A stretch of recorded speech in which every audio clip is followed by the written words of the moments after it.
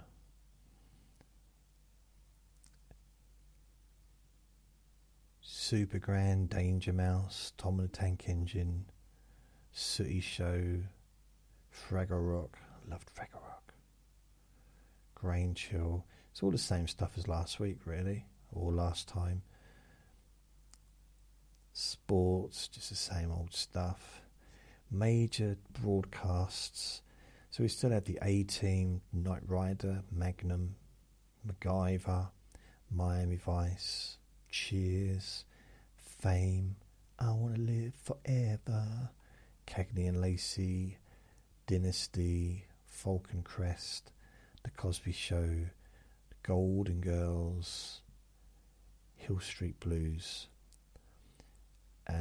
children's imports, Transformers, He-Man, She-Ra.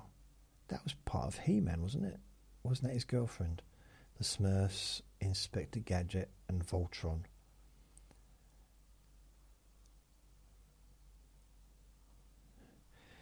Yeah.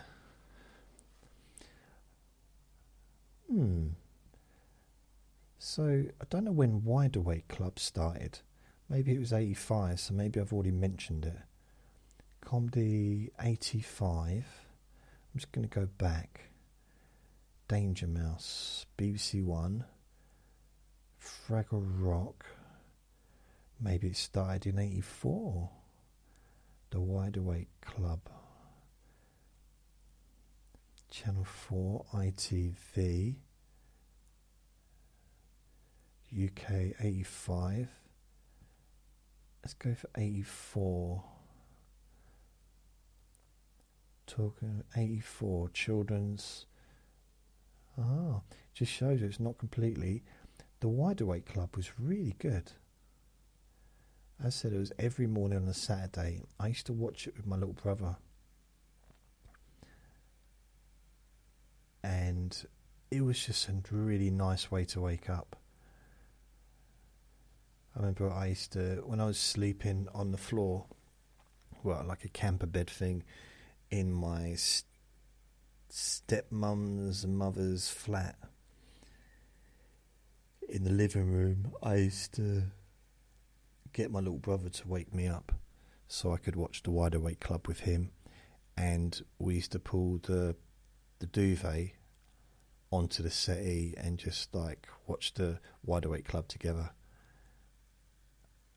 and then I'd get ready and go to work. So it was a nice start to the day. I used to love the Wide Awake Club. I mean, technically it wasn't really aimed at me, but I still liked it. I'd still watch it now, probably. Wow, it's sad, isn't it? So I do believe, did I tell you that I did a recording earlier? I probably did. Did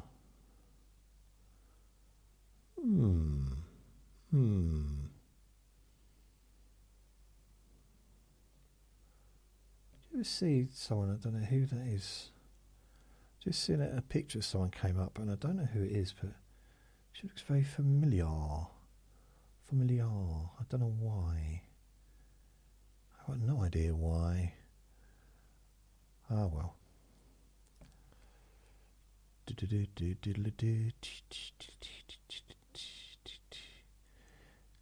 So that, I do believe, is the end of this here recording. I don't know how long I've talked for. Wow, another 2-hour recording. I can't believe it. I'm doing Q&A Friday tomorrow, so there's still time to ask me a question. If you just go to Jason Newland's Boring Group on Facebook, and you can ask me a question and I will answer it tomorrow. So thank you for listening. Remember to be kind to yourself, because you do deserve to be happy, and be gentle with yourself. You deserve to feel safe. Lots of love. Bye.